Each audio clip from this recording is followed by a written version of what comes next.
రాహుల్కు రేవంత్కి sync అయిందా? అవుతుంది. వాళ్ళిద్దరు ఒకటే. ఏమో నాకేమో డౌట్ వస్తుందన్న. ఇంకా చాలా మందికి బయట ఉంటే వాళ్ళకి అది అంటే ఇంటర్నల్గా జరిగేది తెలియదు, తెలుసుకోవాల్సిన అవసరం కూడా మీకు రాదు కాబట్టి అది ఆయన అంత లేకపోతే రేవంత్ రెడ్డి గారికి అంత ప్రాధాన్యత ఎక్కడుందన్న ప్రాధాన్యత? ఎక్కడ కనబడట్లేదుగా.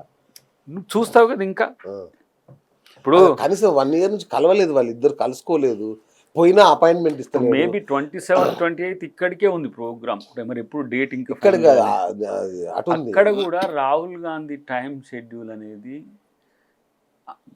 సోనియా గాంధీ గారేమో అసలు చాలా మందిని కలవడమే తక్కువ. ఎప్పుడు కలుస్తారు అని అంటే సమస్య ఉంటేనే.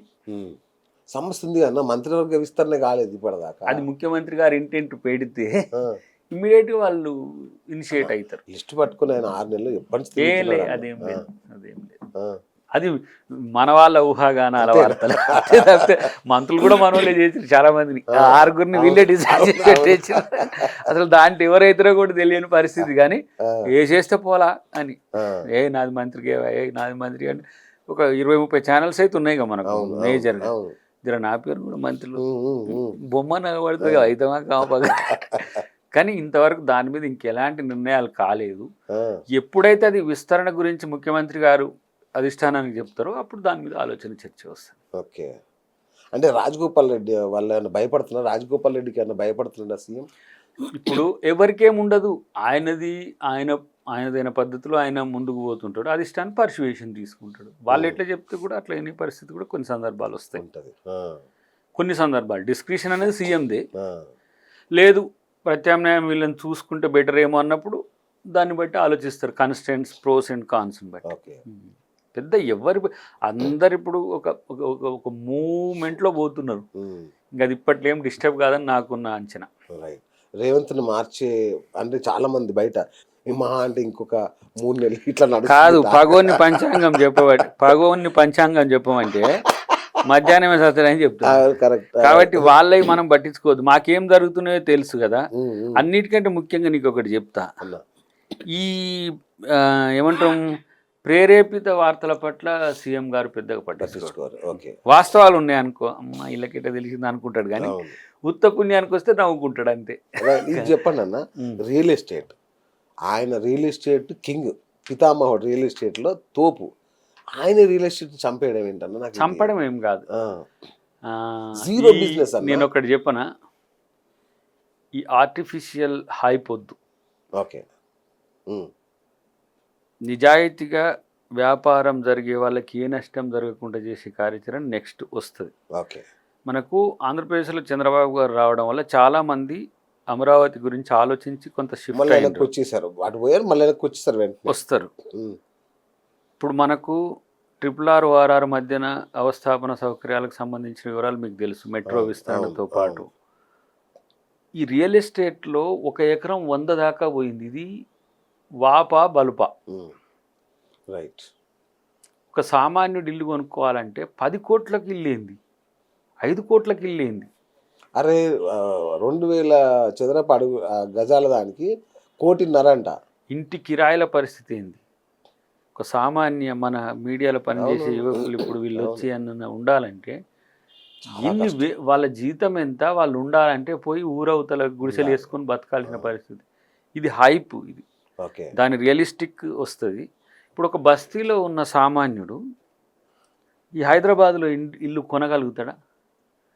వాళ్ళ ఇండ్లు ఆ 50 గజాల్లో first floor, second floor, third floor అవుతుంది. ఓల్డ్ సిటీలో ఎట్లయితే ఒక ఇంట్లో ఇప్పుడు షిఫ్ట్ సిస్టంలో కూడా కాపురాలు చేసే స్థితికి వస్తున్నది. ఇది హైదరాబాద్ లాంటి నగరం ఏం తక్కువ అని సముద్రం అడ్డం ఉందా? ఎక్స్టెండ్ కావడానికి నీకు ఇప్పుడు 60 కిలోమీటర్ల స్ట్రెచ్ వచ్చింది ఇప్పుడు. కానీ ఎందుకు ఇదంతా పెరుగుతుంది అని చెప్తే ఇప్పుడు దాన్ని ఆయన రియల్టరే కదా, ఆల్మోస్ట్ ఆల్ తెలుసు. అదే అంటున్నా, ఆయనకు తెలియని విషయమా? తెలిసినప్పుడు ఎందుకు దాన్ని డిసప్పాయింట్ చేస్తున్నారని అనుకుంటుండ్రు. వాస్తవ పునాదుల మీద ఏ వ్యాపారమైనా నడవాలి. రేపు 4th సిటీ అవుతుంది, వరల్డ్ ప్రైవేట్ బిల్డింగ్స్ వస్తాయి అటు.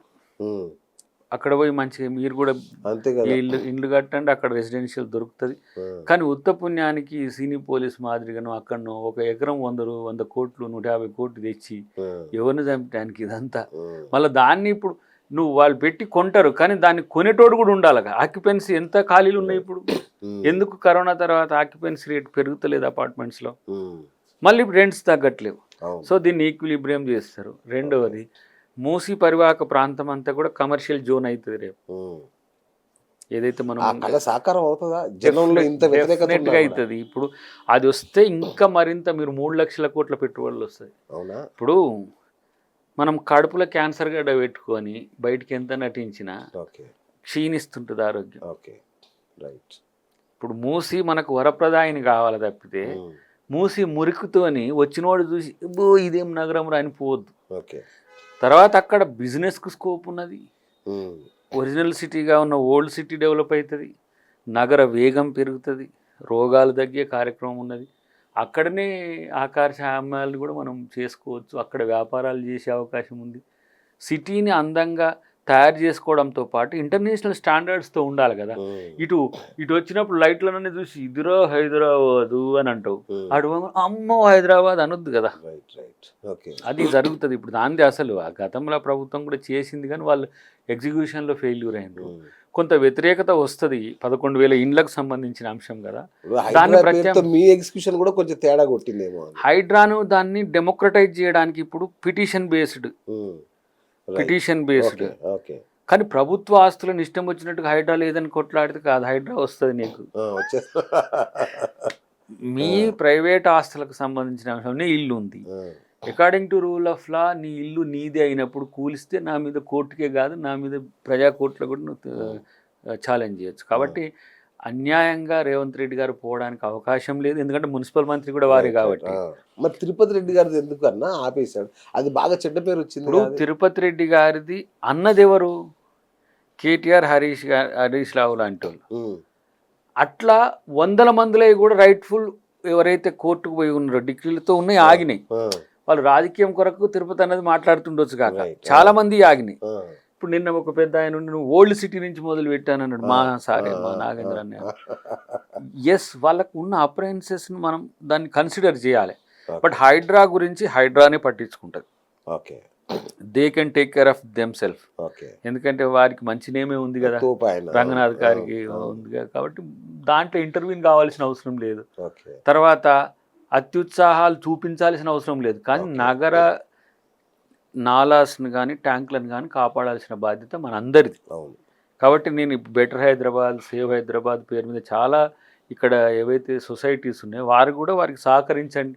బెటర్ హైదరాబాద్ కావాలి. ఇప్పుడు మనం బయటికి వెళ్ళి మాత్రం 5 నిమిషాలు ఇంట్లో ఉండాలనుకుంటాము, కానీ ఎక్స్పాన్షన్ కొరకు కొడితే హైడ్రా వచ్చిందో లేకపోతే మున్సిపల్ అధికారులు అని అంటాం.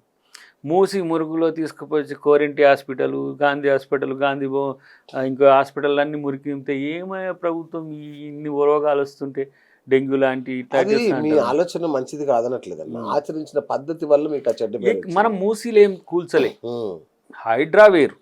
హైడ్రాను మూసీకి హైడ్రా వాటిని ఏది హిటాచీలను తీసుకొచ్చి మూసీలో పెట్టి వాళ్ళు ఏదో మీడియాలో కలగాపులగం చేసిరు తప్పితే మూసీలో ఎవరైతే స్వచ్ఛందంగా ఇల్లు ఖాళీ చేసిపోయినరో వాళ్ళే దర్వాజలకు, ఫ్యాన్లకు, దూలాలకు తీసుకొని పోయినరు తప్పితే హైడ్రా కూల్చివేతలు మూసీకి లేవు.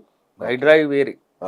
కాబట్టి అట్లని చెప్పి హైడ్రా కూలుస్తలేదని చెప్పి అక్రమార్కులంతా తెగబడితే అట్లా ఊరుకోదు హైడ్రా కూడా. అది 100 కోట్ల బిల్డింగ్ కట్టుకున్నా అది మటాష్ అవుతుంది. ఎందుకంటే అది చెరువులు ప్రజల ఆస్తులు, మీవి కావు. ఆక్రమించుకొని ఇది నాది అంటే నువ్వు ఒక్కరిని 1000 కోట్లు దోసుకుంటా అనుకుంటావు. తర్వాత ఈ దొంగ కాంట్రాక్టర్లు, దొంగ బిల్డర్స్ను కూడా మీరు నమ్మకుండా నిజాయితీగా చూసుకోండి అని ప్రజలకు మనం హితవు ఇవ్వాలి.